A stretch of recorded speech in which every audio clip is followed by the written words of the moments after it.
নিশ্চয় তোমালোকে গম পাইছা যে আনন্দৰাম বৰুৱা কেছ এৱাৰ্ড 2024ৰ বাবে ইতিমধ্যে কেতিয়াৰ পৰা online form fill up start হ'ব সেইবোৰ তোমালোকে গম পাইছা আৰু বহুতে গম পোৱা নাই যদি গম পোৱা নাই তেনেহ'লে আজি ভিডিঅ'টো বহুত ইম্পৰ্টেণ্ট এতিয়া ইয়াৰ যিটো online registration of Anandaram Barua cash award 2024ৰ বাবে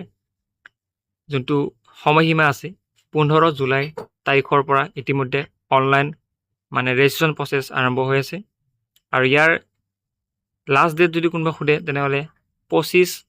জুলাই 2024ৰ তাৰিখলৈ আৰু ইয়াতে মাষ্ট বি তোমালোকে 75ৰ ওপৰত থাকিব লাগিব কি থাকিব 75 তোমালোকৰ মাৰ্কছ থাকিবই লাগিব 75 এণ্ড এভভ মাৰ্কছ থাকিব লাগিব কিহত তোমালোকৰ মেট্ৰিক পৰীক্ষাৰ ঠিক আছে 2024ৰ কাৰণে তেতিয়াহে তোমালোকে কি কৰিব এপ্লাই কৰিব পাৰিবা এপ্লাই কৰিবৰ কাৰণে কি কৰিব লাগিব মই তোমাক গোটেইখিনি কথা কৈ দিছোঁ তোমাৰ বিদ্যাৰ্থী বুলি এটা কি আছে পৰ্টেল আছে সেই পৰ্টেলৰ লিংকটো মই দি দিম বাৰু তাতে গৈ তোমালোকে ক্ৰিয়েট কৰিব লাগিব আইডি এটা আৰু আইডি ক্ৰিয়েট কৰিবৰ কাৰণে তোমালোকৰ মেট্ৰিকৰ ৰুল নং ৰেজিষ্ট্ৰেশ্যন নম্বৰ লাগিব আৰু application form with pre data ঠিক আছে এইখিনি লাগিব তাৰপিছত submission of bank account detail and auto verification ঠিক আছে বেংক ডিটেইলটো ভেৰিফাই হ'ব আৰু আপলোড কৰিব লাগিব তাৰ প্ৰিভিউ কৰিব লাগিব তাৰপিছত ডিছক্লেমাৰ থাকিব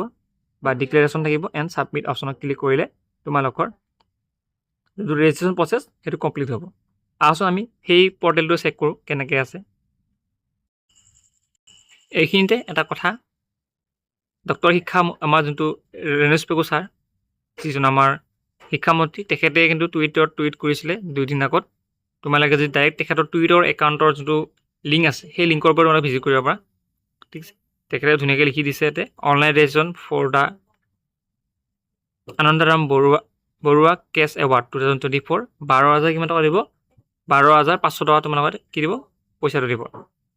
আৰু কিমানজন ল'ৰা ছোৱালীক দিব প্ৰায় 26,000 ল'ৰা ছোৱালীক দিব আৰু 75ৰ ওপৰত থাকিবলৈ কৈ দিছে তেখেতে ইয়াতে অফিচিয়েল ৱেবছাইটটো প্লিজ ভিজিট বুলি আছে vidyarthi.com যোনটো অফিচিয়েল ৱেবছাইট আছে সেইটো অফিচিয়েল ৱেবছাইট তোমালোকে ভিজিট কৰিবা ভিজিট কৰাৰ পিছত তোমালোকে এনেকুৱা ধৰণৰ কি হ'ব এণ্টাৰপ্ৰাইজ স্কুল খাব ইয়াতে তোমালোকে দেখা হৈছে যদি তোমালোকে নতুন তেনেহ'লে তোমালোকে কি কৰিব লাগিব যদি তোমালোকে এতিয়ালৈকে একাউণ্ট কৰা নাই তেনেহ'লে একাউণ্টত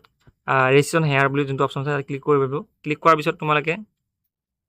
ইয়াতে তোমালোকৰ মেট্ৰিকৰ যোনটো ৰুল আছে তাত নং আছে দিব লাগিব মেট্ৰিকৰ যোনটো ৰেজিষ্ট্ৰেশ্যন নম্বৰ আছে দিব লাগিব তোমালোকৰ যোনটো ইমেইল আইডি যোনটো তোমালোকৰ যিবোৰ ইমেইল আইডি যোনটো বহুত ভেলিড ইমেইল আইডি দিবা মোবাইল নম্বৰ দিবা যিটো মানে তোমালোকৰ আধাৰ কাৰ্ডৰ লগত লিংক আছে তাত চেণ্ড অ'টিপিত ক্লিক কৰিলে ভেৰিফাই অ'টিপিত ক্লিক কৰিলে অ'টিপিটো আহিব অ'টিপিটো এণ্টাৰ কৰাৰ পিছত তোমালোকৰ গোটেইখিনি কাম হৈ যাব তাৰ ছাবমিট অপশ্যনত ক্লিক কৰি পেলাই তোমালোকে আকৌ লগ ইন কৰি পেলাই চাব লাগিব ঠিক আছে তাৰপিছত কি মই ক'লোৱে তাত তোমালোকৰ ডকুমেণ্ট আপলোড বেংক ডিটেইল দিব লাগিব সঠিকভাৱে গোটেইখিনি বস্তু তোমালোকে ইয়াতে আপলোড কৰিব লাগিব বেছি টান বস্তু নহয় লাহে তোমালোকে মোবাইলতে হওক বা কম্পিউটাৰত য'তে পাৰা কৰি ল'বা thank you so' much video' চাই ভাল লাগিছে লাইক কমেণ্ট কৰিবা